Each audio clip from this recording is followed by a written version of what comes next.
Helena, você me ouve bem agora? Ouço muito bem. Estava te ouvindo. Você que não estava. Eu que não estava te ouvindo, exatamente. Helena, boa noite primeiro. Seja muito bem-vinda ao Jornal da CNN. Eu repito a pergunta agora. Como é que você avalia, Helena, o discurso de Lula hoje em dois quesitos ali, na forma e também no conteúdo desse discurso que foi apresentado pelo presidente eleito? Eu acho que o discurso de hoje surpreendeu todo mundo, né? Mesmo as pessoas que, como eu, declararam voto contra o Bolsonaro no segundo turno, e eu não tinha muita expectativa que o programa econômico do PT fosse muito diferente do que ele havia vindo prometer na campanha, esse discurso de hoje pegou de surpresa. Acho que por vários motivos. Primeiro, a forma, eu acho que tem duas implicações, políticas e economia. A forma é você fazer um discurso meio de improviso no lançamento do programa da transição, que supostamente vem composto de quadros que apoiaram o Lula no segundo turno, de partidos que apoiaram o Lula no segundo turno, e você faz um discurso do PT voltado para o PT, e um PT antigo, um PT da Dilma, como se o mundo não tivesse passado, como se os aprendizados não tivessem acontecido, como se o gasto irresponsável não tivesse gerado a recessão de 15 e 16, com perda de renda per capita, desemprego, inflação, até piora nos indicadores de desigualdade. Então, isso foi muito assustador.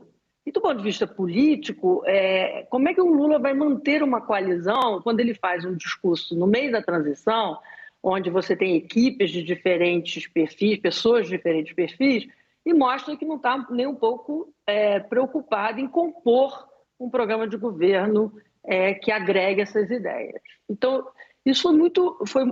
E todo mundo foi pego de surpresa. As pessoas tinham alguma esperança de ter um Lula de 2003, né? De um Lula pragmático, entendendo a importância da questão fiscal para se atingir responsabilidade social. O que a gente viu foi um discurso populista, um discurso onde traz o monopólio da virtude para a esquerda, como se todo economista, no grupo ao qual eu me incluo, não estivesse preocupado com a questão social, o que é um equívoco. Basta ler o programa econômico que a gente coordenou para a Simone para saber que o social está no centro do programa.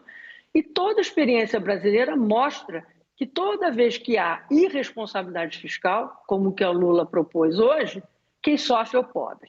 É o pobre que paga pela inflação, pelo desemprego, pelos juros elevados.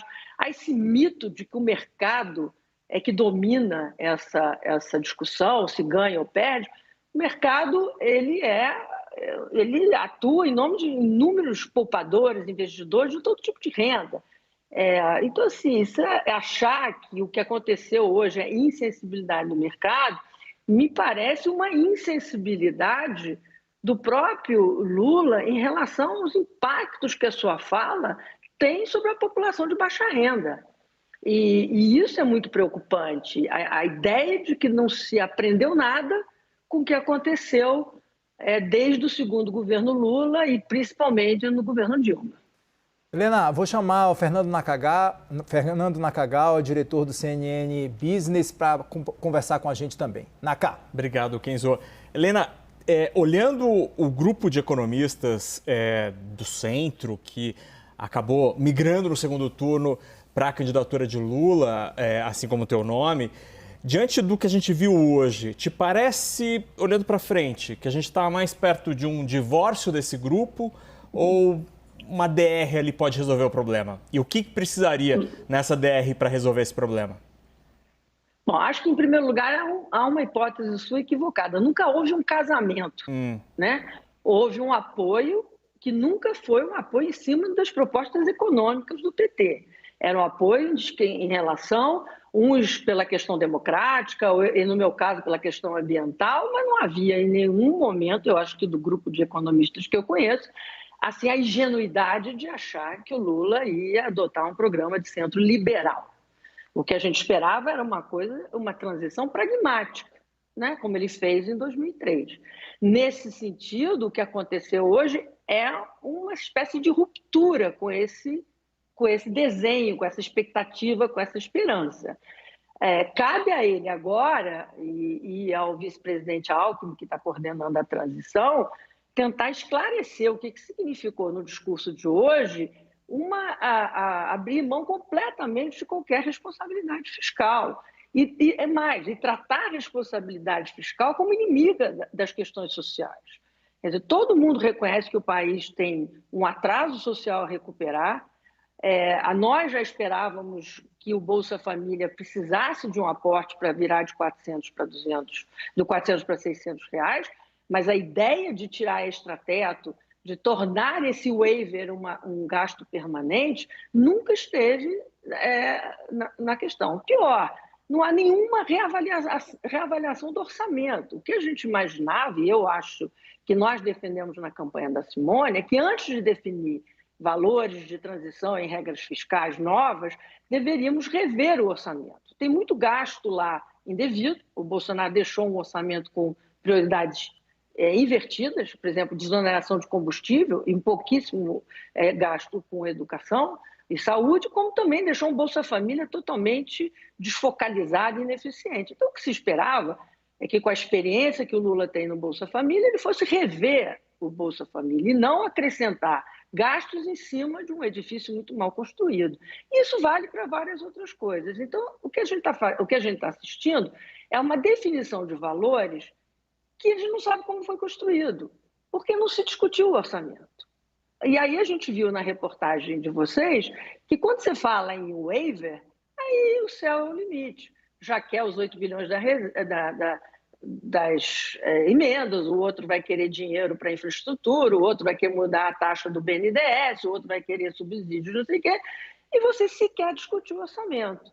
Então, essa latitude de que pode tudo, os 150 bilhões então vira para outra coisa, e 175 bilhões permanentes, isso não faz o menor sentido, isso não estava no radar de ninguém.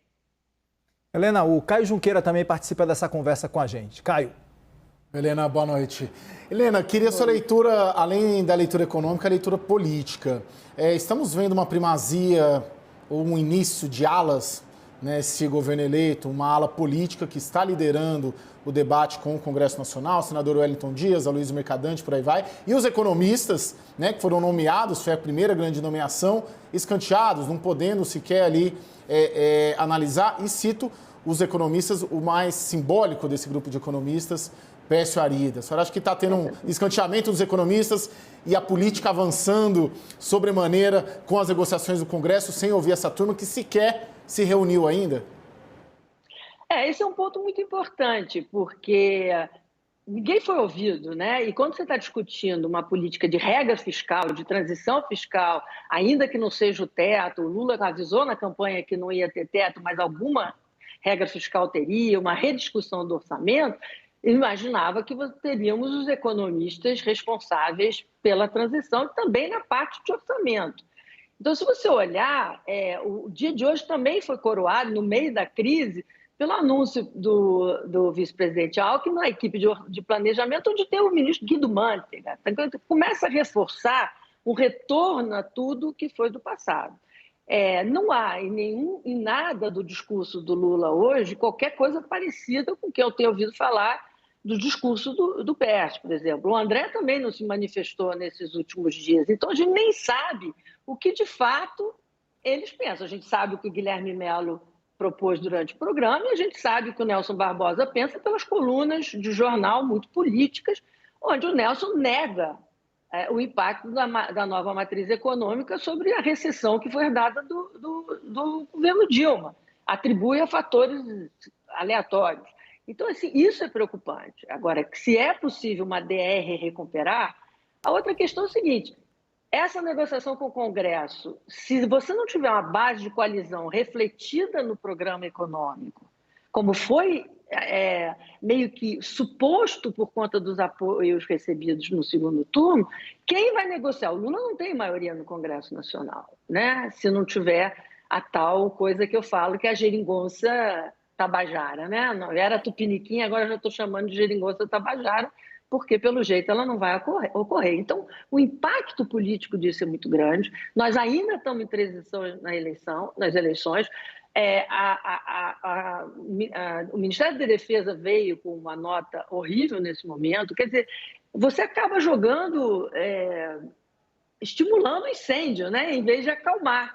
A gente esperava que, nesse momento, o vice-presidente Alckmin estivesse coordenando a transição para um programa de governo sólido, de transição para 23, certo, mas um programa que, a partir de 23, teria regras claras e uma coalizão política definida. Ok, Helena, muitíssimo obrigado. Helena Landau, economista, nós conversamos ao vivo aqui no Jornal da CNN. Muitíssimo obrigado pela participação aqui no Jornal. Até a próxima oportunidade. Boa noite para vocês.